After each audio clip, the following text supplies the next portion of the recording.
It's been a few weeks now since we have done an update on the Sir Alex Ferguson Challenge here on the channel. Of course, if you're not familiar, Sir Alex Ferguson Challenge only happens over on Twitch. You don't see any of the games or anything here. This is just a recap of the week's streams. Now, streaming has been a little bit all over the place, hence why there hasn't been an update for the last week or two.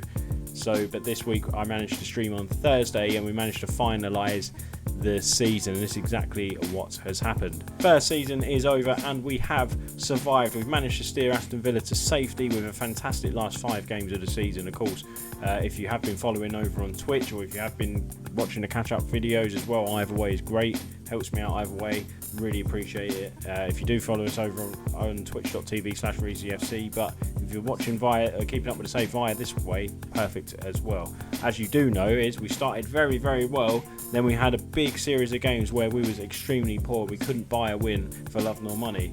And then it's sort of turned when we beat West Ham United and we've now steered Aston Villa to safety. Of course, we was in 19th place on the 6th of November and we've managed to rise 5 places, get to the magic 40 points mark. We've managed to get to 42 and finished comfortably 11 points clear of the drop zone with 11 wins. And it's also nice to see our man Ollie Watkins as well, joint second goal scorer in the Premier League with 21 goals. He is level with Timo Werner and 8 behind Callum Wilson. With that in mind then, this is exactly what has happened. So a little recap. We'll do a recap of the whole season. So remember, we took over, where was it? Brighton was our first game on the 7th of November, a day after we took over. Ollie Watkins getting a brace and we won 2-1 against a strong Brighton team who have finished in the Europa League spots, so they've guaranteed themselves European football.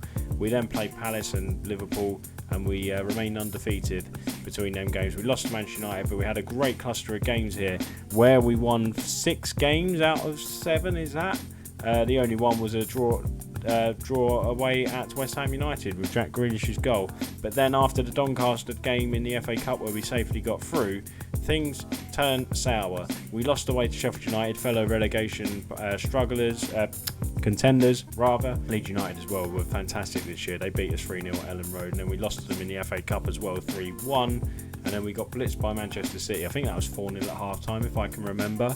It was 4-0 at half-time. I thought it was going to be an 8-9 or even a 10, but we was a good second half. Managed to keep them at bay. We lost 4-1 away at Everton as well. Things weren't going good because we then conceded 4 again against Chelsea, then 3 against Wolves, and that was a bit of a turning point because we played very, very well in that Wolves game. Didn't deserve to lose it. We then hammered Tottenham Hotspur, again relegation candidates themselves, and we finished above them. We hammered them 4-0. Should have been more in a day, shouldn't it? And then things just went bad again against Southampton, the game that we shouldn't have really lost, and we did.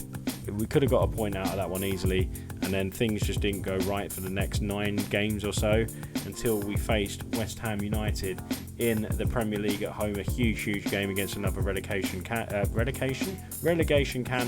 and we beat them 2-0. Equally, we went away to Turf Moor and won 2-0 there as well to pretty much ensure safety, and we only needed a point against Sheffield United, which we got at home. We was 1-0 down early on, thought it wasn't going to be our day through Jules Baldock, and then John McGinn got himself injured, and then Erzi Konza popped up from a corner to salvage a point and ultimately salvage our Premier League status.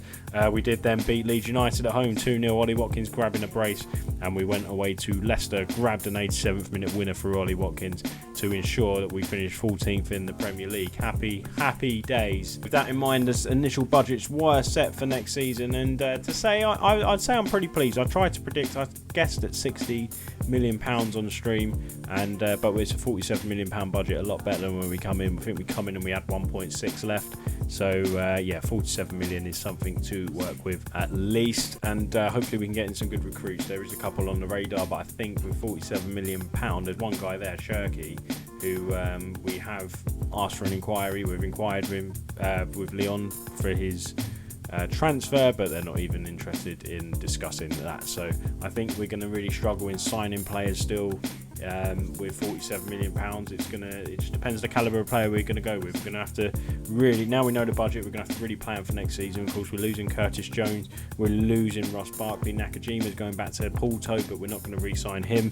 But Barkley and Jones are 2 that I'm really interested in bringing back to the club permanently, but probably on loan because the funds are going to be rather high for them 2 players. And the club vision for next season has been set as well, and they just want us to avoid a relegation battle basically, which I'm fine with.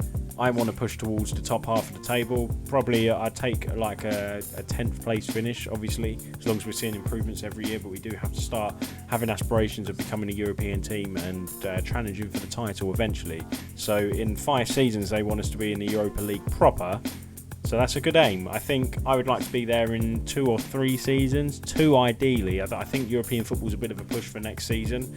It's a bit ambitious, but certainly I'd like to... The pattern I'd like to follow is finish mid-table next season, and the following season try and aim for that top 6, get ourselves into Europe, and then gradually push that way, improve the squad each year, and then eventually become title challengers. A bit like what we did with Blackburn in my Sleeping Giants series, and also in the Director of Football Challenge with Leicester this year, which just finished over on this channel as well, of course. But that is about it. That's all we've got to say, really. Also a C+. They're very pleased that we managed to stay up, pleased with the last few games of the season, and yeah, rock and roll for next season, guys. So guys, if you did enjoy that, please leave a like on there for me. Remember, if you haven't yet, you can follow this save over on Twitch Tuesdays and Thursdays from 7:30 p.m. It's between 7:30 and 8 p.m. I've been streaming at 7:30 p.m.